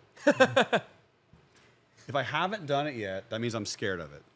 If I don't have it yet, that means I'm scared of it. So obviously I'm scared of a darkness retreat, which I am. But a darkness retreat is you go in a cave, lights out, 5 days. That's a darkness retreat. Alone? I don't know if he was alone. I can't say that for sure, but I'm quite positive there's other people there. But you can't, even if you see them, like, what are you going to do? Talk to them? Converse with them so you don't go insane? Hopefully, yeah. But I think he might have been alone. I'm not entirely sure. But mine, I hope, will be with other people, because if I'm by myself, that'll be one of the hardest things I've ever done. So it's got to be by yourself. Probably. Yeah, probably. A silence retreat. I haven't done that yet. So there's a few other internal, more like spiritual nuance things I plan on doing. But Colin O'Brady is also the current world record holder for numerous things, one of them being the first person to solo unsupported across Antarctica. So there's just next levels of psychos. But every single one of those men are admired by other men. So I've always dreamed of being an uncommon man among uncommon men. Because then you can show other men what they're capable of. And you can show them that you've been there and you can lead them. And the world needs great leaders. And on that same note, if you're capable of that, why not become the president? I want to. I do. I want to. And I appreciate you saying that, man, because here's my vision. Anytime I go to insert motivational conference, insert spiritual conference, insert whatever, meditations, podcasts, Mel Robbins, Tony Robbins, Les Brown, Joe Dispenza, Ed Milet, when they're always saying, why are you here on this earth? What are you supposed to be doing? What's your big goal? What's your big dream? Why were you created? Ever since I was a kid, I knew nothing other than the greatest honor, the greatest privilege that I can have is to be the president of the United States of America.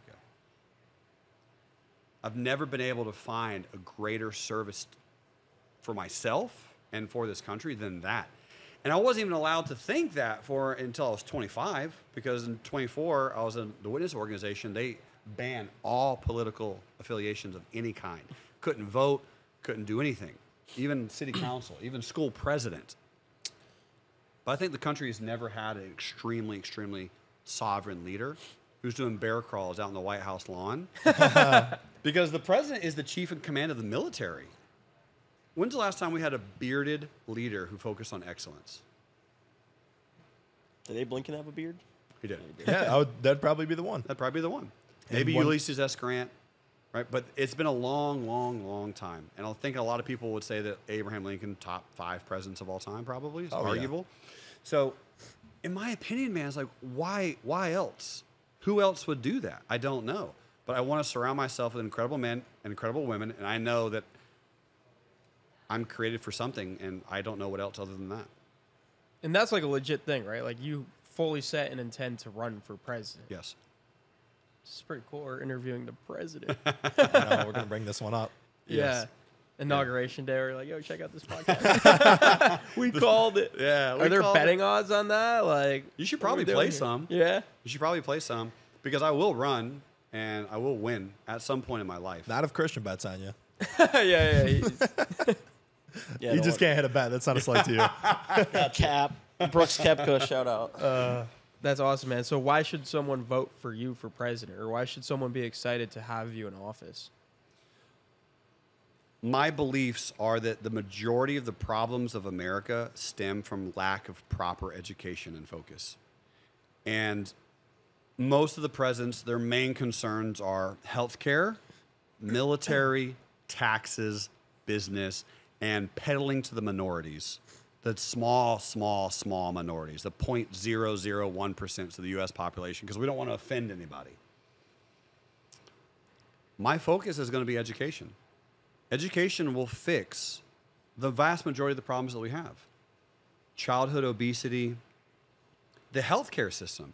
If individuals know how to eat, if individuals know how to drink, if they know how to move properly, right? America is first in cardiac deaths. We're first in obesity levels, right? We're first in all the wrong things, and we're very, very low in education. And John F. Kennedy did an experiment. I don't know if you guys know about this. In California, there was this one particular school that he chose where the entire curriculum, 85% of the curriculum was physical ed, was PE. And there's a video on the documentary on this whole thing. And the people in this school right now, currently, they're all still alive. They all have really great jobs. They're all extremely healthy. None of them have a body fat index over 20%. And you can see videos, and when they're doing monkey bars, they're all shredded. They all got 6-packs. They're jacked. They looked phenomenal. And that was just a small microcosm of what could happen in this country. Imagine going to school, kids going to school, and PE was 5 hours long. And then they learn then they You learn your brain works better after physical activity, in my opinion. Right. And then they get home and they're willing to be calm and they're not going to be running around because we're doping up kids with Ritalin and Adderall because they're hyperactive. It's like, dog, they're 7. Yeah. What do you think they're going to do? They're 8 years old. Like, yeah, they have a lot of energy. Just because you're fat, out of shape, and tired, they're not the problem. You're the problem. Yeah. Let them run around forever. Pay teachers a lot more. Have our financial institutions teach, and educational systems teach kids how to exercise and how to move and how to speak and how to communicate like this. Imagine if this was a class where this was taught, where we sit around and express ideas and listen and learn and thrive. And on that note, one of my absolute focuses and goals as a president is school shootings will never happen again. That's one of the most tragedies. I can't even imagine why that's even happening. It's just so horrific. And I do not personally believe the answer has anything to do with guns. There's another answer that we haven't figured out yet. Example.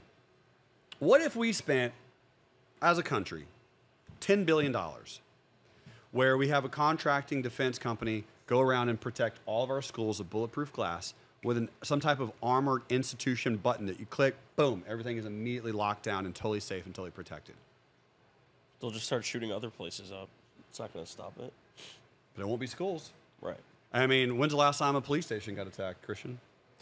Probably never. I hope no one's that fucking stupid. That'd be so stupid. So the point is we have to protect our education. And it's nuts because $10 billion isn't that much money. Nothing. It's nothing. If like- we take, Bro, we sent like 30 times that to Ukraine. if we take 1 to 3% of Did our SBF just lose $10 billion? He's like, oh, I don't know where it went. yeah. If we take 1 to 3% of our defense budget and pour it into education, pour it into our teachers, pour it into our kids, and pour it into the legacy and the bedrock and the foundation of this country, I haven't met a person yet that's like, that's a terrible idea. And they're Because taking it's care of not. mentally ill people. Absolutely. It's another huge thing. They just have nowhere to go here.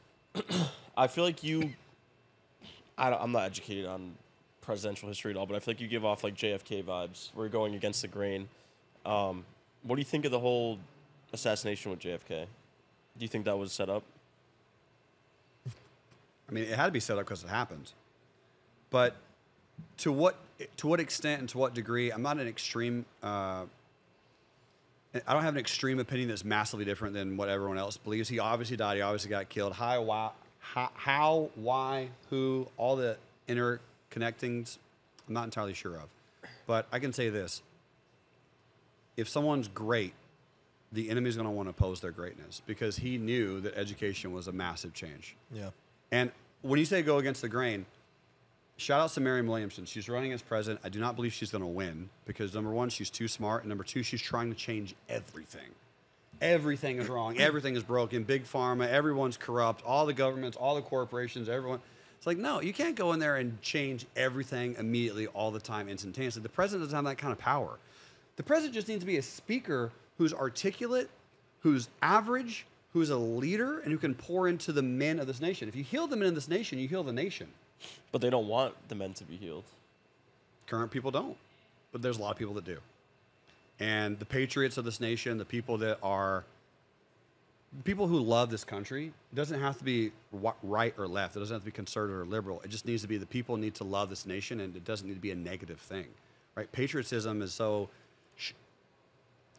crowded right now in the sense of there's so much change and there's so much separation that doesn't create any type of concrete greatness within anybody.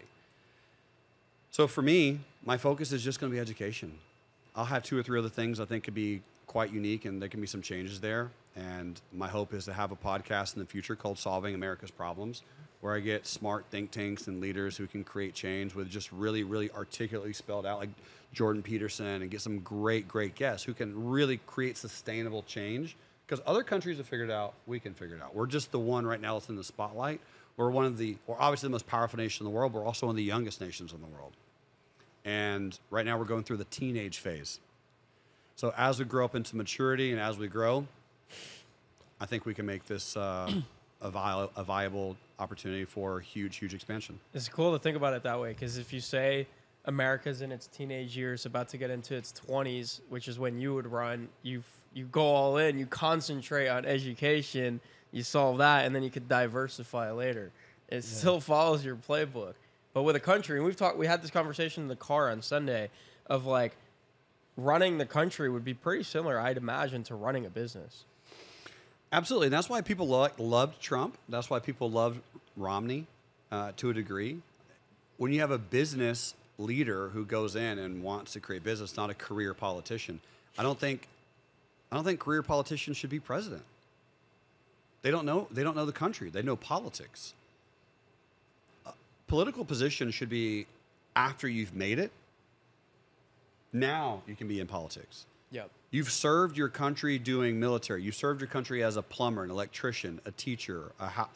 You've served your country. You spent time. You know the people. You know the population. Now you can be congressman. Now you can be senator. Now you can be mayor. Now you can do something because you've done it internally, and you've proven yourself as someone who really cares about this country. Wow. So I feel like from the viewer's perspective, we went from a lot of hardship in the 20s, and we jumped to talking about being the president and doing really hard stuff. Christian took a hard left turn into the JFK assassination, which I liked. Left. Yeah, but talk to me about that period after you're 26, 27, and everything goes down with your nephew to where you're at now, like when things start to really click in business and in life and just that journey. That was 2016, 2017. That's when things started shifting because the principles that I talk about, I've applied my whole life, meaning I make money doing something, I buy assets with 30% of my income. And those assets in 2016 were stocks and cryptocurrencies. I like Bitcoin. I understand what it is. I've researched it a lot, and I bought a bunch in 2016. So in 2017, I got it all back and then some. And then now in 2017, I have millions of dollars to spend on me, and that's all I did. So 2017, 2018, 2019, 2020, me. I poured money into my healing, into my understanding, into my growth, into my knowledge, and I kept trading. I kept buying assets. COVID happened. I 10x my income again, my net worth again in 2020, because again of stocks, of crypto, of assets, and then I sold a lot of it in 2020, 2021. And started buying other assets. Now I started going down the route of diversification, of buying into businesses, of buying into other people, of, like you said, just I've concentrated, I got rich, now I'm focusing on the diversification piece. And again, everything that I interact with from my perspective is just about the educational standpoint. If you can educate people, and Scott, the cameraman, just went to the bathroom, but yesterday we were having a conversation, and I was talking to him about aspects of investing and trading and the stock market. And he gave me the most beautiful answer. After 3 minutes of me and him chatting, he's like, well, Jeremy, if it's so easy, why doesn't everyone do it? And I said, why aren't you doing it, Scott? It's the same reason. You don't know how. Education. Yeah. So, man, it's right now I'm at the point in my life where I can't lose it all again. I could lose a lot, and I'm willing to, but I can't lose it all at this stage. It's impossible. I'm too diversified. I have too many physical assets, tangible assets, networks, connections. And like you said earlier, the confidence is I've proven it. I've shown it. I've been loyal. I'm punctual. I show up on time. I do what I say I'm going to do to the best of my abilities. And when I fail, which I have, everyone knows it. I'm transparent about it. I talk about it. I show it. And then we move on and we go find something else. Yeah, and in the process, you've become your greatest asset. Thanks, man. I like what you said about you know enough people to never go back to zero, because I think the power of a network is not so much about, oh, I know this guy for this cool thing. It's you have such a big network that it's impossible for you to fail, because say you lost 90% of your net worth tomorrow, you have the connections, you have the people that will be willing to help you out and, you know, give you a new opportunity. How do you build that kind of network? Through loyalty. Help people. I would just call Andre and just work for him. Right? And his business would 10x overnight. I would be able to provide value, but your network is your net worth. It's a very, very popular saying. And it's the people that you know, and it's the connections that you made. And the way you build a network is you reach out to people that you want to connect with. You mentioned two people that you want to connect with since we met. Conor McGregor was one of them, right? And obviously he's up here, but there's probably someone who's mid-tier. Jesse Itzler, Oren. Yeah. So those three people, I can connect you with one of them right now with a phone number. So there's certain individuals that you love and know and connect with, and then if you went and served any one of those individuals to a high level, to a high degree, and really gave them actual value without asking for anything in return, they owe you a favor, essentially. Yeah. And that's called the law of reciprocity. The coolest thing about the law of reciprocity is you can give a ton of value to somebody who has no status right now, and then they become the next Conor McGregor, the next Oren, and they're like, Christian, you put me on when I had no money, and now they're this high status, high net worth individual, and they're willing to pay it back, and they can pay it back to you 10 times more than you gave to them. Precisely. And that's exactly how you build it, man. Like, you find the people and you put them on a pedestal. That's what I love about what Joe Rogan did, right? Joe Rogan brought up at least, and I can't name them by name right now, but probably 15 other comedians. Yep. Yeah. Oh, yeah. Easy, right? They're all his boys. They're all in his, they're his boys. And he put them on his show. He put them on a podcast. He put them in front of other people, and other people knew who he was. Like Brendan. Yeah. Yeah. Ari Shaffir, Gillis, Norman, Joey Diaz, all these guys. There you go. And they always talk about it too. Yeah. I'd give my life for this guy. He's Yep. done so much for me. He's never been anything but kind. He doesn't expect anything in return. Yep. Snoop Dogg's done that a lot. Nas has done that a lot. There's a lot of Shaquille O'Neal, Dr. O'Neal, he's done that a lot. Dr. Dre. 100%, right? Eminem always talks about Dre in almost every song. Yeah. The doc put me on like sunblock, right? He's always bar. giving him a rep in almost every single song. And he's a billionaire, so there's no coincidence there. They're both billionaires. Yeah. Well, I don't know if Eminem's a billionaire. He's probably very close. But Dre is, and it's all because of Beats. Beats by Dre. Got bought up by Apple, $1.2 billion. Shout out Beats, man. Yeah, I shout love out to those Beats. things. But it is. That's the thing is bring up your tribe. Bring the ones who deserve to be there. Pour into other generations. So for you guys right now in your early 20s, the two people that you should be focusing on are the ones who are, let's say, 45 and older and haven't figured it out yet. Help them. And then the ones who are 16, 17, they're on their way up. They're building cool things. They have big TikTok followings. They have XYZ. Help them become proficient. Connect them with the people who are in their 40s who can give them their value, and they can give them their money, and they can invest in their businesses, and they can help them grow up, and you're going to build that network. Talk to me about the balance between generosity and selfishness, because we were talking about this last night. I think it's a very fascinating perspective that you have. Generosity and selfishness? Yeah, because if I asked anybody, hey, do you know Jeremy? Would you consider him a generous guy? Everybody would say yes. Just off like the 5-10 people I know that know you. Thanks, man. Being selfish is the best display of how much you claim to care about God. Because if you're creating God's image, if you therefore are an internal reflection of God, you're showing God that you love and respect God because you care about yourself the most. A lot of the older men that I work with, 45 and older, they have kids, they have wife, they have jobs, they have all the things. They have the entire pyramid upside down.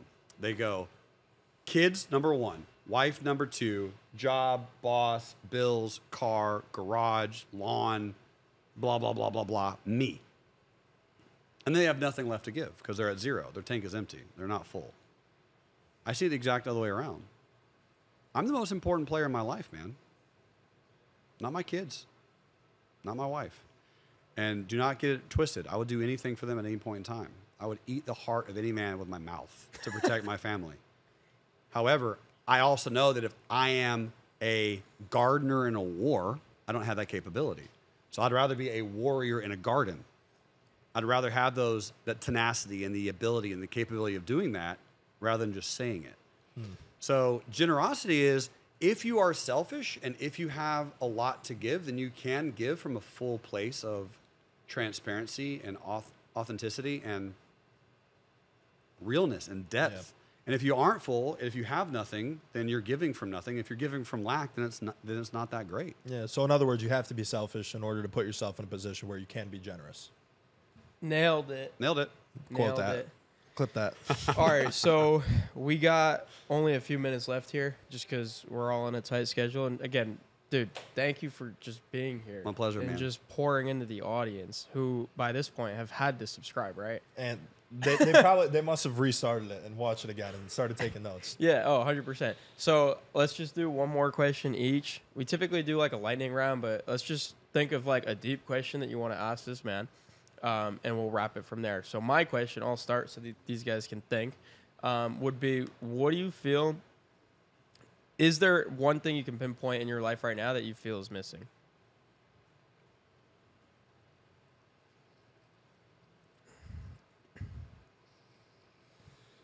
The one aspect of my life that I'm working on a lot presently is still my spiritual connection to divine, connection to creation. I have so much knowledge in that world and so much space that I still would like it to become more concrete and more aware and more something that I can tangibly touch presently daily. So, for example, the Dalai Lama, Mother Teresa, Gandhi, Jesus, right? They were walking embodiments of divine daily. And I feel like my wife has nailed it. She's so perfect in every way. And she has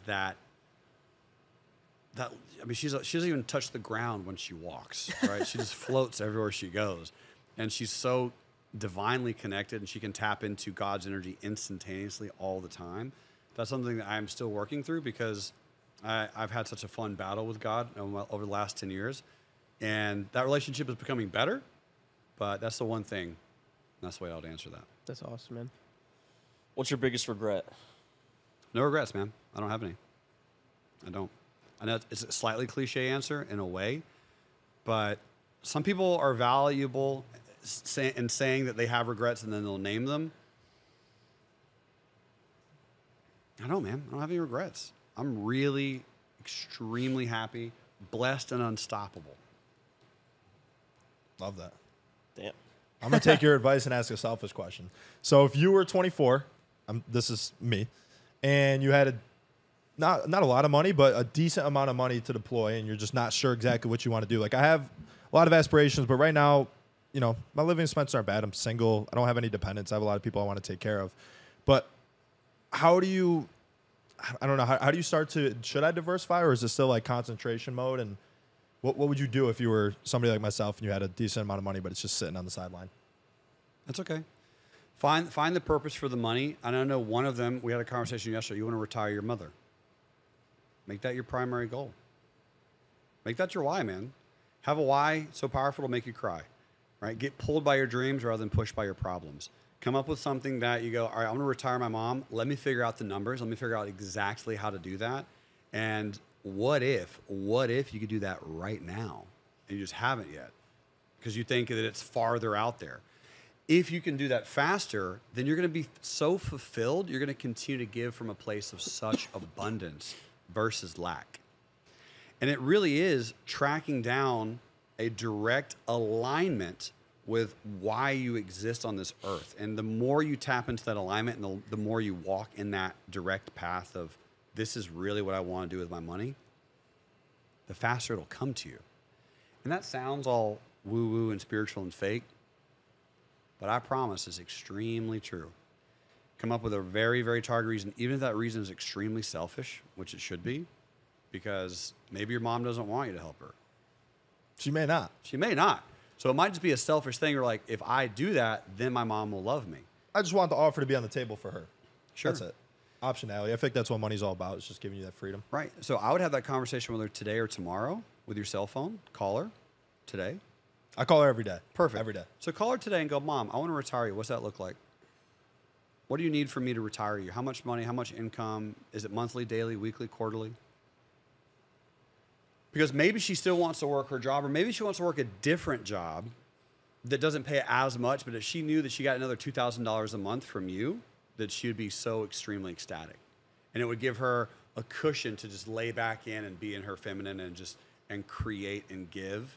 And that would lead you to a spot, man, where money becomes so much more effortlessly. Because now when you're creating a deal for somebody, you can do it from a place of sincerity. If you're going to do a $30,000 deal and you know that $30,000 will be, you give it right to your mother, you can tell that client that. And you go, hey, listen, here's why I want this $30,000 if they asked you. Yeah. If they asked you, why are you worth $30,000? Let me tell you what I'm going to do with this $30,000. I'm going to give all of it to my mom. And I'm still going to fulfill every single part of this contract. Are they more likely to do business with you? More. Yeah. They're more likely to do business. So that's the answer, man. Continue to concentrate, but figure out those whys for each and every one of us here. Even if it's buy a nicer car, buy a different car, go on a healing journey, go to a conference, buy an hour with Mark Cuban and get direct phone call access to him. It's only $50K, by the way, in case you're wondering. And know what you want to put your money in. Be very concrete, because directness of purpose is exactly how you will achieve anything in life. Wow. Love that. Okay, Thank you. last one. Last one is, this is like the recap, right? So our audience, you know, we're looking into our audience quite a bit, the 84% that don't subscribe. But what we also know about our audience is they're just like Christian, myself, and Dan, in their early 20s, and they're mostly dudes. I think there's like 10% females. They mostly come from Christian's Hinge funnel. So if they're listening, I can see that. Yeah, Gary Vee said he's a handsome-looking guy. So Gary Vee posted me on his Instagram today. That made me feel good about it. So, anyways, if all of these guys just got airdropped a 2-minute segment of this interview, which is right now, starting right now, what would you want to say to them in those 2 minutes?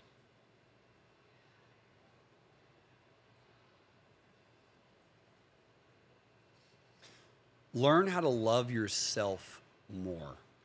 Most individuals, especially most young men, are creating and building and scaling from the outside inward. They want to achieve something so they can feel it. Abundance is not a destination, it is a feeling. And once you can have it now, once you can have the things that you want internally, once you can no longer need, search for, or try to access love, happiness, abundance, and prosperity externally. Once you no longer need it from external and you can give everything that you need internally, you have a perpetual machine of energy that is so unstoppable that it becomes easy to wake up, that it becomes more fulfilling. Every piece of food that you eat becomes perfect. Every experience that you have is more impactful. Your presence becomes the best present that you give to others, and you truly live a fulfilled, happy existence. That was about 2 minutes on the dot, That too. was beautiful, This guy's bro. a fucking beast. So at this point, everyone's like, fuck TikTok. I'm not going to subscribe to them. I want to subscribe to Jerremy Newsome. So where do they do that? How do they find you online? How do they continue to follow your journey and just continue to learn all that you have to share with them? Thanks, brother. The two things I would say is just Google me. And once you Google me, track down what platform resonates with you the best. If it's Twitter, if it's Instagram. I have a global stock market education company called Real Life Trading. We're the highest customer service rated stock market company on planet Earth. And one of those two places, find me, learn about stocks, learn about investing if that excites you. And if not, message me on Instagram. Let's see if we can do work together. I'm very expensive, but I'm very worth it. And if you prefer to work with someone that I've coached and mentored, reach out to one of these three gentlemen and just ask them a very extremely in-depth question on value. What can you do? What can you provide? What can you give? And let's just start circulating money. Let's start circulating energy, time, abundance, experience. And yeah, if you work with me, fantastic. And if you work with these three people on this podcast after you subscribe, it'll be an incredible opportunity for your growth. Damn. And I'm an idiot. So if you hit me up and I say something smart, you can just assume it came from him. Awesome.